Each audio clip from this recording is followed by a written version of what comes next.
Ipe babajije icyo kibazo avuga ku bintu by'imihango mani uriya nuye nawe ntago paro mana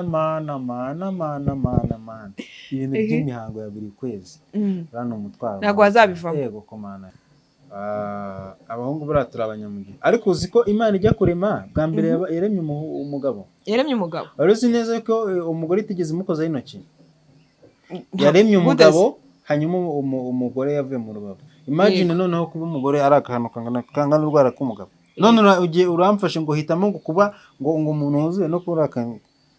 Okay ni brage hatagira umuntu byumva nabi ko nsebeje igitsina gore ariko reka nkubwire ikintu cya mbere sibyo abagore cyangwa se igitsina gore kirateseka. Icyo ni ikintu cya mbere gica mu bintu byinshi cyane bigoye utabasha kwiciramo kubyara kuko biriya bintu byo kujya ku bise ntago wabyibashiriza. Njye numva ngo birababaza, hari nabo babyara, hari n'abagwa kwiseta. Ikindi cya kabiri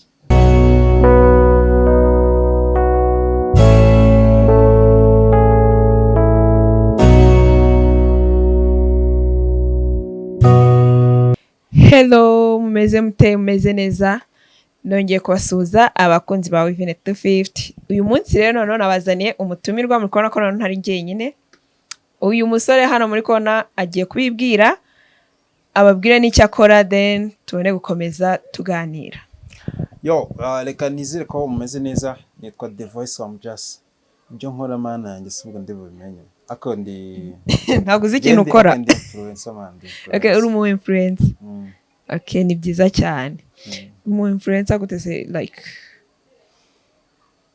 ndi umu YouTuber nkuko antumiye gutya nkora ibiganiro bigiye bitandukanye ibindi bisanzwe sinzi ko ari ngombwa yuko nabivuga ako nkora ibintu bya hospitality nibyo bintu byanjye cyane cyane ako na bino nabyo biranonse nabyo byose urabivanga bikagutunga cyane ariko nundi muri Kigali gukora akazi kamwe ntago bikigezweho. Byose ugomba kuvanga ukora ibintu bijyanye na hospitality nk'ibintu nize imyaka hafi 5 ine imyaka 4 iga hospitality. Okay, wigaga ari bwo hospitality mwiga ibijyanye n'iki?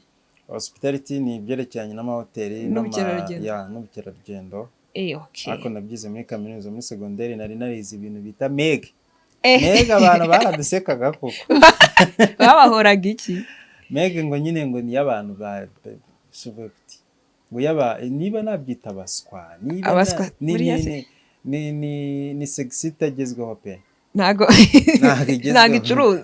icuruza byari bigoranye. None se ubu ngubu rero ngiye kubaza utubazo dukeya ndagusubiza nta kibazo. Abantu bankurikira barabizi ko ibintu byo kubaza si ibintu byanjye ariko uyu munsi ngiye kugerageza. So reka duhera aho ngaho kuri ibyo bintu byo kuba umu influencer n'iki. Urabona abantu benshi nyine mu Rwanda ntago bumva yuko kuba umu influencer ari ikintu wakora uvuge ngo nkuko uvuze ko bifatanya na hospitality. Hari abandi bageraho bakavuga ati mu gihe ngiye niba ntangiye ibintu byo gukora kuri YouTube n'ibiki hari igihe kigera akavuga akazi nari mfite kandi reka ngagarike nkomeze YouTube. Ese ubona koko kuba umu influencer gusa ubwabyo mu Rwanda ari ibintu byagutunga cyangwa se nyine byatuma ubaho kandi neza bigezweho nyine muri Kigali nkuko abandi bose nk'abajene bose nyine uko bumva bifuza kubaho? Wenda reka ngira ikintu nsobanura. Tuvuze influencer ni bano bantu bakoresha imbuga nkoranyambaga cyane ku buryo bashobora kuba baka-influencinga abandi ikintu runaka, sibyo? No kuvuga ngo imbuga nkoranyambaga ntago ndi buvuge ngo njye mbikora kubera ko mbikunze nta kintu mbikuraho. Ku giti cyawe wowe ntago ari ibintu bigutunze nuko ubikunda gusa. Ntago bintunze akazi kantunze nakakubwiye. Ariko icyo nashaka kukubwira si uko wenda bitariho amafaranga wenda nanjye harayo mbikuraho ariko ntago nakubwira ngo birantunze. Iyo uvuze ko akazi kagutunze nyine hari ayikuramo ariko ntago bigutunga.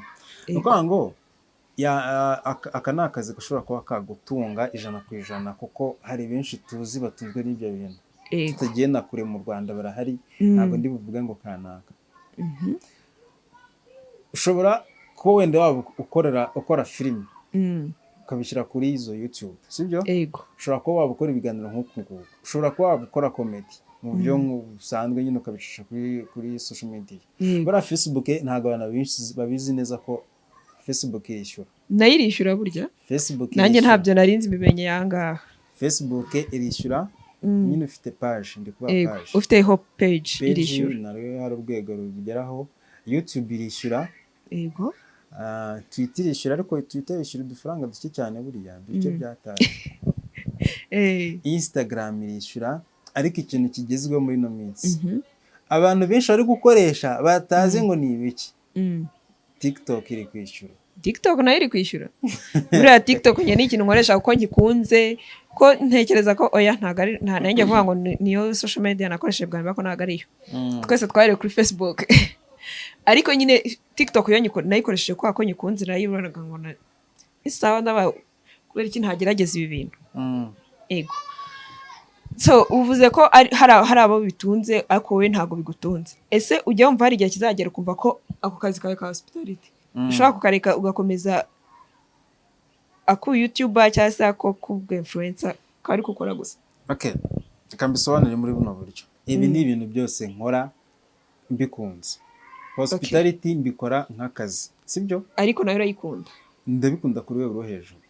So ahubwo vuga ngo wabifatanya, kuko kuvuga ngo ndareka bino bintu by'ubwo influence nibyo kamwe wenda kaba kantunga 100%. Ntago nareka kandi. Hospitality nshobora kuyikora mu buryo wenda nko aka kanya ntago natangiye kwikorera.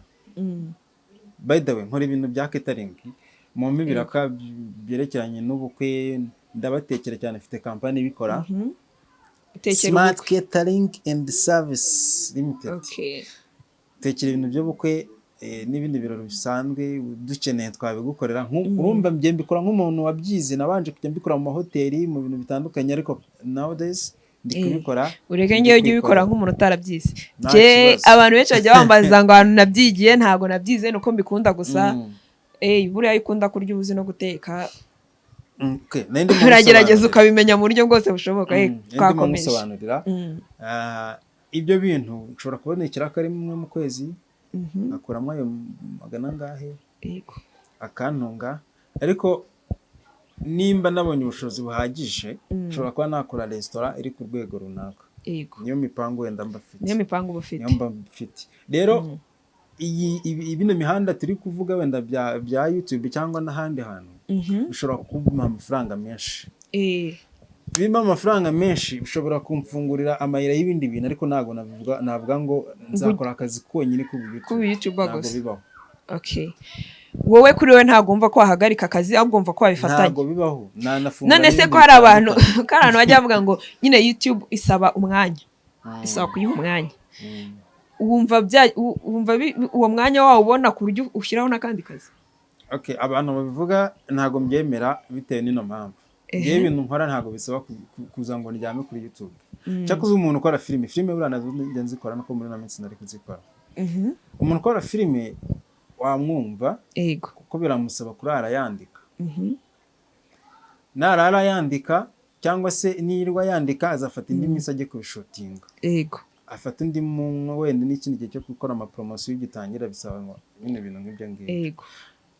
Ariko niba uri bukora ibiganiro ushobora gukora ibiganiro 3 ku munsi. Kandi ntabwo ibyo biganiro uzabisohora umunsi umwe, uzabisohora mu minsi itandukanye.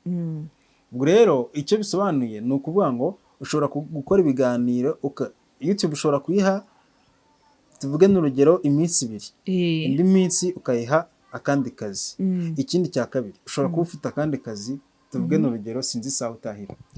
Niba ukora undi muntu ukabyuka ujya gukora ako kazi bisanzwe ugataha saa 11, utashye saa 11 ku hantu wenda niba uri bukorera ahantu hari amatara ushobora kuvuga ngo ndatumira umutumirwa tukaniye minota 30 cyangwa isaha utahe mu rugo ujye kuruhuka.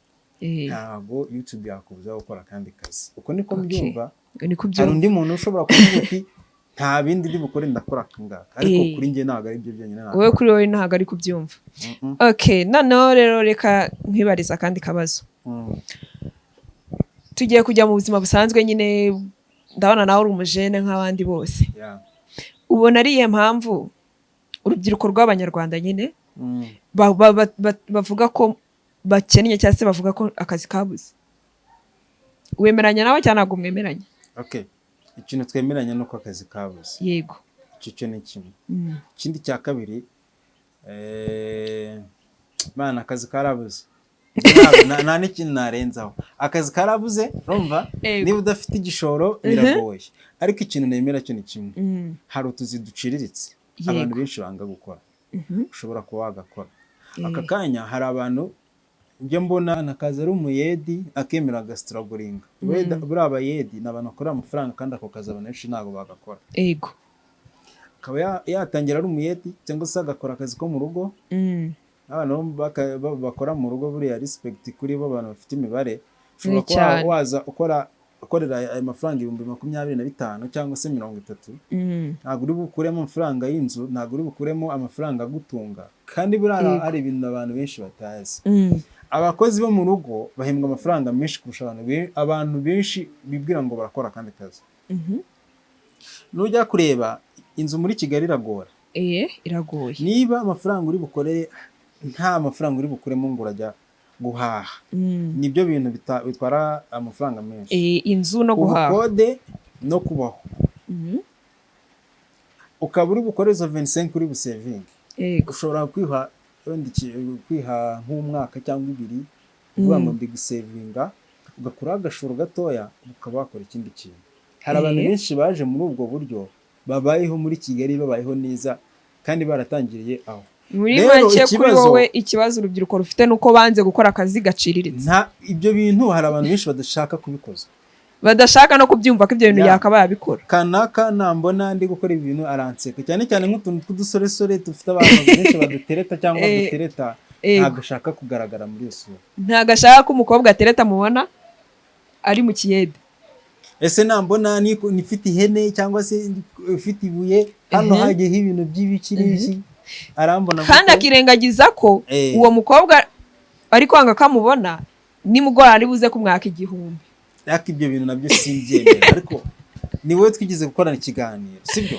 Twigize gukorana ikiganiro, ibyo bintu nabivuga.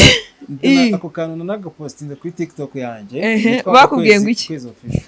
Ngo yego ngo tuvugiye ibintu nuko kw'Imana mwabakobwa mwe kino kintu sinkemera cyego. Ni gute utacyemera? 1, niba ukundanye n'umusore, kubera iki rekana nakiganireho nawe nje nawe tukiganireho. Niba ukundanye n'umusore, kubera iki wumva yuko agomba kujya guha amafaranga, ahubwo gutata yaguha? Gute ahubwo yaguha? Gute umusore umukundana ataguha amafaranga nawe utabuza amaboko? Kubera icyo guha amafaranga mbese? Buryo ki umusore agomba kugusapotinga wowe ntumusapotinga?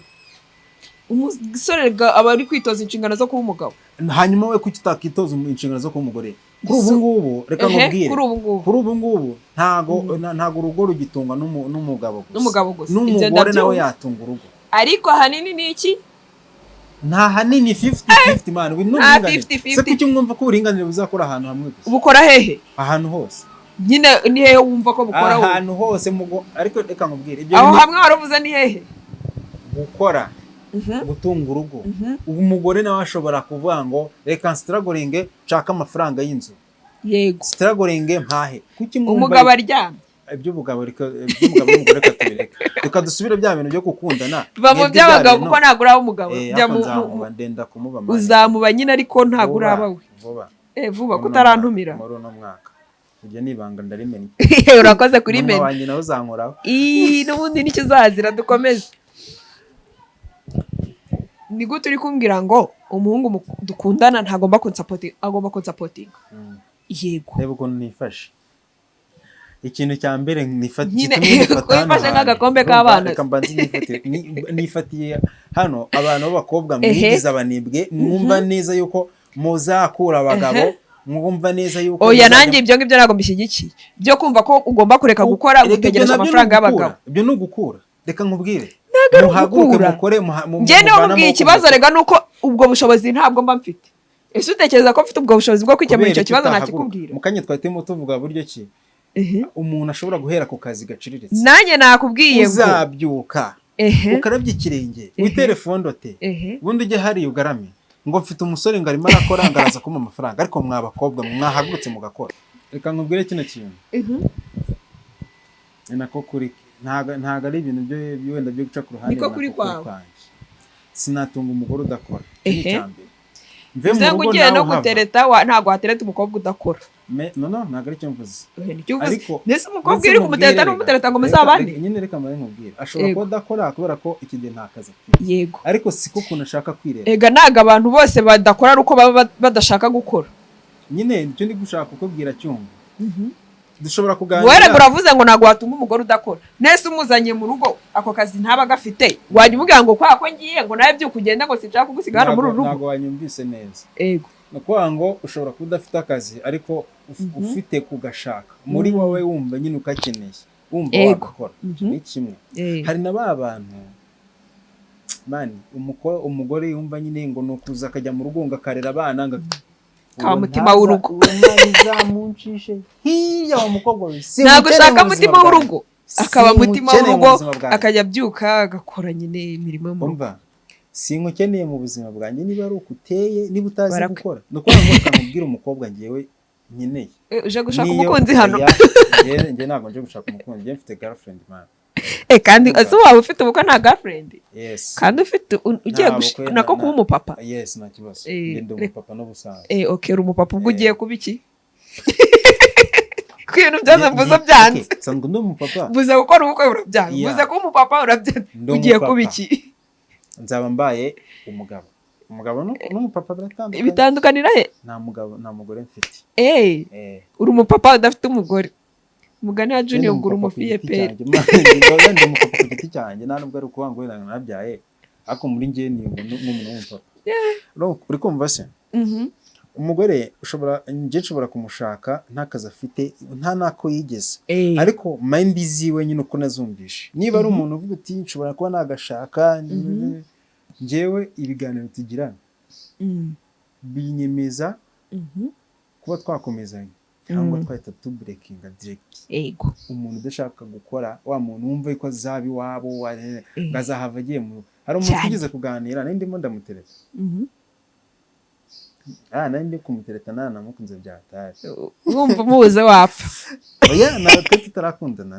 Yago nyine wari waramukunze ku buryo wumva ko mudakundanye waba uhombye. Nta guhomba kuko nari ntaramwinjiza mu buzima bwanjye ngo numva agaciro afite. Ariko nyine physically nari namukunze. Okay. Baby turaganira. Kwanza nta nubwo abi wabo. Numva avuga ngo mukuru we niba ari namukuru simbizi. Yego. Abase ambwira life iziyo nyine ukuntu abayeho. Ngabyuka saa 3. Se saa 3 ukahita ukora iki? Ngo numva ngo sister ngo bagiye mu kazi ngo n'umugore aba yagiye ngo musigara mu rugo ngo bafashe utuntu twinshi. Okay. Hanyuma se wumva uramutse ushatse umugabo yego wabaho gute nyine ubyo warimenyereje ko gutyo ngo ngewe ngo nta kibazo yajya mu kazi ngo oya akantu k'akazi nta nubwo oya nyine umugabo yajya mu kazi ngo ngewe ngo umugabo ngo yajya ngabyuka ngo nkamutegura breakfast ngo nka saa 12 cyangwa saa 1 noneho yamara kugenda nkongera nkaryama ndavuga nurakoze kubimbwira.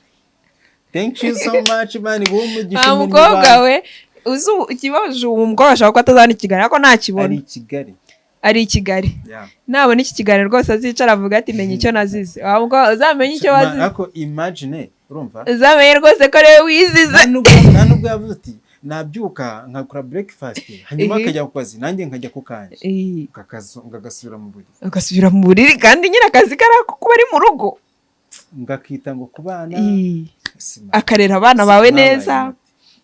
Abo ngabo hari abantu benshi cyane babarera kandi atari ngewe mva nkubwire umugore wanjye aza tukabana njya mu kazi nawe ajya mu kazi rega na bino reka nkubwire na bino bina percentage nyinshi uzumva abagore baca inyuma abagabo babo nuko nta kazi baba bagira birirwa mu rugo abenshi birirwa mu rugo ese undi nyine waba wiriwe mu kazi ukabona umwanya wo kujya guca inyuma umugabo wawe kuba unaniwe utaha unaniwe nawe ananiwe muri kuruhuka ntahe naniwe nawe unaniwe turi ku rugero rumwe nazarekara amaso zindi kumvisha ikibazo ufite uva ngubwire zarekara amaso zindi ngo ntago nyitaho impamvu yiriwe imbaraga zose yazirizavinze urumva zose arazimurimo saa sita yanaruhutse neza bihagije tashye yananiwe ni habana akantu akora agakora nk'umunaniwe n'iki mwese nimuhurira mu rugo munaniwe zorekera amaso ntabwo zizaba tureke n'ibyo byo kwitwaza ngo ntabwo yamwitayeho ngo n'ibiki nyine urumva iyo nta kazi ufite uba ufite n'umwanya munini wo gutekereza ibindi bintu n'abamuca urwaho nibo barubonera urumva n'abantu n'abaza kumutereta nibo bamubonera ariko niba uri mu kazi umuntu ntabwo wahamagara uzamubwira ndi mu kazi ntabwo wahamagara rimwe kabiri umubwira ko uri mu kazi uri bize ndatekereza ko azaba afite abandi bantu nabo bari guhamagara badafite akazi bakaba biganira kuri iyo ngingo yashaka ko muganiraho. Uretse n'icyo nuko bajya bavuga uburinganire abantu bakabyumva ukundi ngo wibeshye inkoreho ngo tubwira uburinganire wowe. Uburinganire buba ahantu hose. Niba mufite icyerekezo kimwe ko bati dukeneye kugera aha n'aha ntabwo umugabo ari uzabigiramo uruhare gusa. Umugore nawe ashobora kuba yavuga ati nci ibumoso nanjye nci iburyo tuzahurize hariya. Iyo mvuze gutyo ushobora kuba mfite ako kazi ka membe 100,000 n'urugero.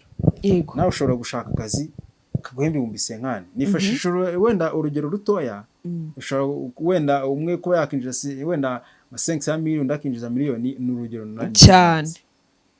Ntago abantu niba wowe n'umugabo wawe mufatanya mugakorera amafaranga mukaza mukahuriza hamwe undi umugabo nyakuruha ari gukora wenyine umugabo abaye nyakuruha umuntu ufite umugore wirirwa mu rugo none se reka mubaze ko hari umugabo ushaka umugore afite n'akazi agahita akamukura akambwira ngiye ntabwo nshaka kujya gukora ngwino mu rugo wicare ujye urera abana banjye. Umugabo urinjije abagabo abandi bisinjije. Reka nkubwire nta mpamvu nimwe mbona urumva umugabo ashobora kuvuga ngo ngwino ujye hano umugire niba ufite amafaranga ahagije umuntu ufite amafaranga ahagije uzabicunge neza afite business. Yego sibyo niba ufite business rero ntabwo ukwiriye kuvuga ngo umugore yicare mu rugo yanagufasha gucunguza business. Uri kumva cyane. Narindi kukubaza wowe uramutse ufashe umugore wawe tuvuge warubatse nkuko uri kubivuga ko ugiye kubaka muri iyi minsi ntabyo ngiye gukora ibyo bintu mbabarire ugiye gushaka umugore ntabyo ngiye gukora urabyihakanye ukanyumbwiye ngo iki nkura ku isoko ndi umwana nta soko nagushyizeho niba waryishyizeho ndacyari umwana ndacyafite imyaka buju yego bebe imyaka 8 uracyari pucuri sindi pucuri ariko ntabwo na pressure y'ibyo bintu oya nese njya gushyiza kuri pressure ko wabyivugiye reka ntabwo ugiye kubikora ntabyo ugiye gukora tuvuge ko ugiye suppose nyine ko bibayeho ko afite umugore kaguca inyuma wamubabarira cyangwa ntiwamubabarira byaterwa n'icyatumye aca inyuma wakicara ukamubwira ati rero madamu mbwira ikintu cyatumye nca inyuma ni ukuvuga ngo hari abagore b'indashima kuri ibintu byose bishoboka ariko ugasanga ni ba bantu ntanyurwa n'umugabo umwe uri kumva ugasanga hari n'abagore batagira ubwenge beka akaba yaguca inyuma kubera kubura ubwenge. Hari abagore babiri hanze iyo mvugo babiri hanze umuntu biri hanze mufata nk'umuntu utagira ubwenge nyine ntabwo abazi agaciro k'umuryango. Iyo nkeka ko umuntu ujya guca inyuma umugabo we ntabwo abazi agaciro k'umuryango ntabwo uba wubashye umuryango wawe. None se hari ikibazo mise ngira kubera iki buri gihe iyo umugabo afashe umugore yamuciye inyuma biba ikibazo ariko iyo umugabo yaciye umugore inyuma aba yumva we rwose nta kibazo nta n'ikintu kibi yakoze. Uraza kureka nsoze icyo nari mushaka kuvuga icyo ndagisubiza nacyo no kuvuga ngo hari impamvu itaturutse ku mugabo ngewe mba numva nkufashe nakubabarira itaguturutseho yagiye kuguca inyuma yaturutse ku mugabo yagiye kuguca inyuma akavuga ati rero ngewe impamvu nagiye no kubera wowe hari ibi n'ibi bitakoze. Hari impamvu nge nakumva kandi reka nkubwire maze kugira experience itari nyinshi ariko hari abagore barengana ukuri kw'Imana hari abagore barengana pe ubwirwa n'iki ko barenganye ngire niba reka ngana n'ibyiciro ugana n'abagore barenganyijwe uretse ngana n'abagabo nganira n'abagore izo experience ndazifite nganira rega kuno kuntu nyine bino bintu ngiye nkora bimpuza n'abantu benshi bagiye batandukanye kubera ko hari abantu bamwe nigeze kwamamariza bacuruza imiti y'ibintu by'ubunyabugabo n'ibikindi ibintu by'ubunyabugabo bivura ububwa ibyo bintu by'ubunyabugabo bigumanye ntabwo ndi bubavuge kubera ntubavugira ntabwo tugikorana ariko nigeze kujya mbamamariza noneho uko kubamamariza bamwe bakeka yuko wenda ushobora kuba ari njye mbikora nyine curuza iriya miti bakajya banyibohoreza bakajya bakubwira ikibazo cy'akanyabugabo kabo bazi ngo bari kubwira muganga ni ukwanga ikibazo cyabayeho ni kimwe njye naje gutega amatwi impande zose nsanga abagore barengana gute bagenda kubera akanyabugabo gake impamvu reka nkubwire abagore bafite umubiri umuntu uri w'umudamu uri kuri kino kintu uzi kubisobanura ngo ibaze uhereye umwaka ubanye n'umuntu umwaka wa mbere wa kabiri kugeza kangahe ntabwo ndi buvuge izina nyaryo nyine nubaha ibintu umugore wawe ntumugereza ku byishimo bye umwaka wa mbere wa kangahe uwo muntu afite umubiri uwo mubiri urakomeza ugenda hari ibintu ngo byidepa bikagenda gute bikagira gute akabangamirwa n'umubiri ukazageraho ngaribwa hari ahantu ngaribwa nyine abagore bo barabizi bumva umuntu niba akeneye ni nk'uko umuntu arwara agakenera kujya kwa muganga mbese yagiye guca inyuma umugabo aba agiye kwa muganga rekera turumva utangiye guhishingira amakosa y'abagore ntabwo urimo urashyigikira abagore guca inyuma abagabo babo ariko reka nkubwire njye ndi kukubwira ku giti cyanjye umugore wanjye aciye inyuma byarananiye kujya ngira neza nyine ntazi kugufura ikiringiti neza kumva icyo kiringiti kikaguma gifite icu akajya kugifurisha ahandi muri dry clean akajya muri dry clean ntabwo bizanshimisha nzababara pe reka nkubwirize bino bintu uzabirebe ko akunda uba ufite uzarebe nk'amabutike hari ukuntu agira kompetisiyo umuntu afite umukiriya wiwe nyine barafatishanyije ku buryo nta handi hantu ajya iyo nyiri butike abonye asohoka mu yindi butike baba baragira akantu k'agashyari bihuza na bino bintu ko ufite umugore ibyo biba bisa nk'ibyisumbuyeho yaguca inyuma birababaza cyane ariko wa umugore we naguca inyuma bigizemo uruhare uzamubabarire ahubwo biguha isomo ariko aramutse agiye ku yindi mpamvu itari iyo ngiyo ntabwo namutega amatwi ntibibaho akubwiye ko bamushutse nta gishuko kibaho cyatuma umugore wawe guca inyuma icyo ngicyo kiveho ikintu cyerekeranye n'ubukene sinacyumva ngo yari akeneye iki sinacyumva reka tuve mu by'abagabo n'abagore n'ubundi nta mugabo uri hano nta n'umugore uri hano ubwo biratucanze tubivuyemo ego twigarukire mu basore n'abakobwa n'ubundi nawe uri umusore ntabwo ndi umusore uri iki ndi umugabo w'umusore ntabwo uri umusore uri iki ndi umugabo w'umusore uri umujene basi ndi umujene mariya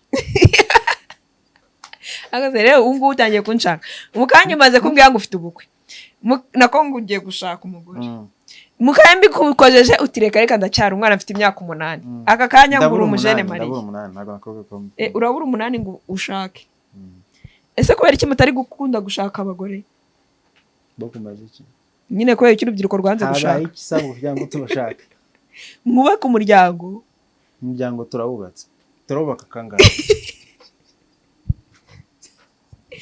musigaye mwubaka umuryango nyine umuryango turawubatse ushobora gushaka ko tuwubaka kangahe kandi mbwiye ko nta mugore ufite ntabwo ubana n'umugore umuntu yubaka umuryango kubera ko uribana njye ndibana kandi umuryango wanjye uranyuze umuryango wawe uwuhe ukomokamo kuki udashaka kugira umuryango ugukomokaho wowe unkomokaho ntabwo igihe kiragera ngo nihirike ninkora nzawukora ako nawe nyine urabizi ko hano hanze reka twe kubaza ku giti cyawe hano hanze ni ukubera iki abantu batari gushaka ibintu byo gushaka batari kubyitaho cyane bari kubyirengagiza umuntu wese ari kuvuga ngo wapi bari kubona bidakenewe bari kubona koko se nuko bidakenewe nyine impamvu abona cyangwa ahubwo nuko ibyo babona muri urwo rushako babibona bataranashatse nese nyine umva bikenewe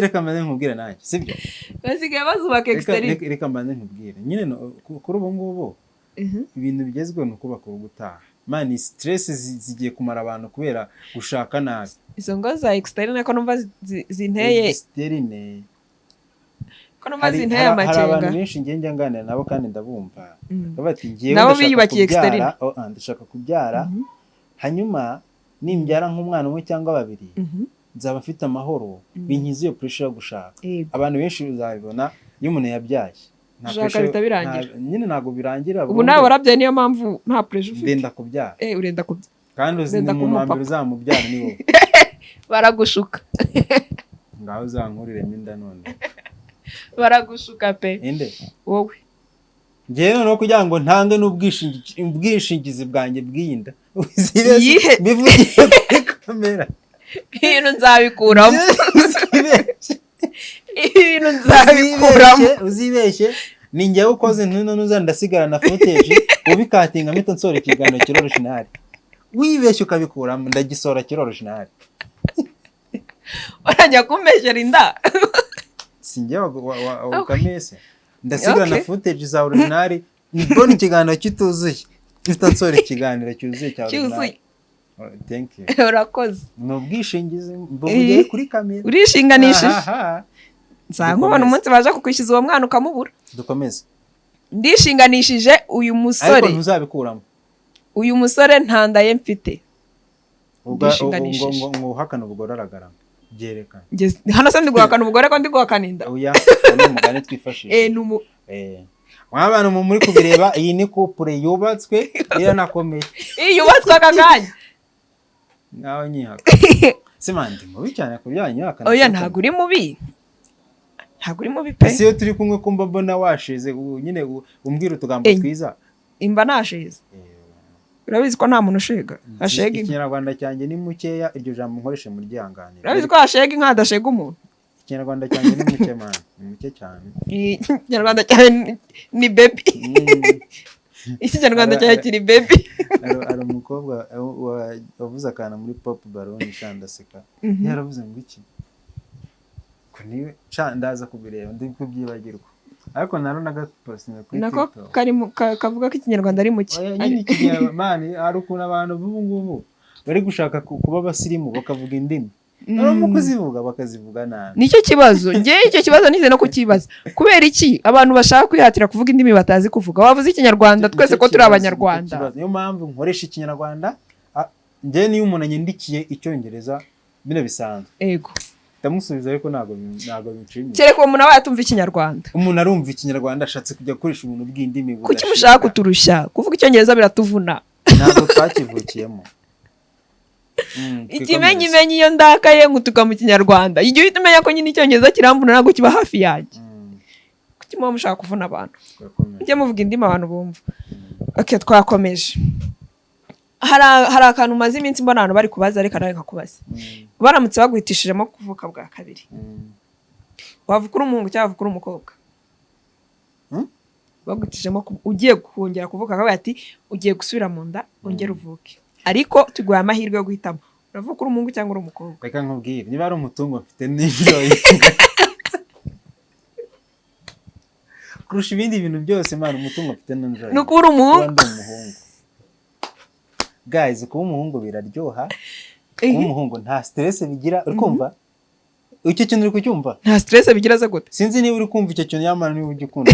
Uri kumva? Icyo kintu ndi kucyumva. Abakobwa naje gusanga munyura mu bintu byinshi biteseka tu. Urarebye uravuga ati uyu muntu wose nawubona. Dukiyo kakano ko kuba mudukura. Ariko ku muhungu biraryoha. Uri kumva ko kubakura bifite ishingiro. Ntago ari twabibagize ariko. Abahungu baratura abanyamugi. Ariko uzi ko Imana ijya kurema bwa mbere yaremye umugabo. Yaremye umugabo. Uruzi neza ko umugore itigeze imukozaho intoki. Yaremye umugabo hanyuma umugore yavuye mu rubavu. Imagine noneho kuba umugore ari akantu kangana urwara k'umugabo. None uramfashe ngo hitamo ngo kuba ngo umuntu wuzuye no kuri akantu.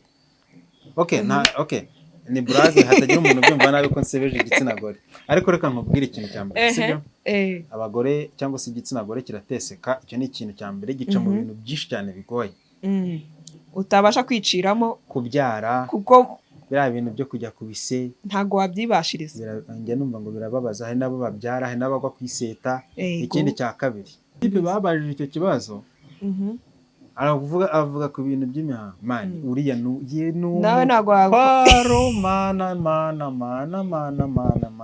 ibintu by'imihango ya buri kwezi rano umutwaro ntabwo wazabivamo. yego komana mba nawe ubyegereje umutima se wibyegereza umutima kari akabazo gato gusa. Igitsina gore turacyubaha kuko nicyo tuvaho ni n'abantu b'agaciro ariko muca mu bintu byinshi cyane bigoranye ngi ntashobora ntabwo wabyibashiriza wowe ubaye wivanyemo.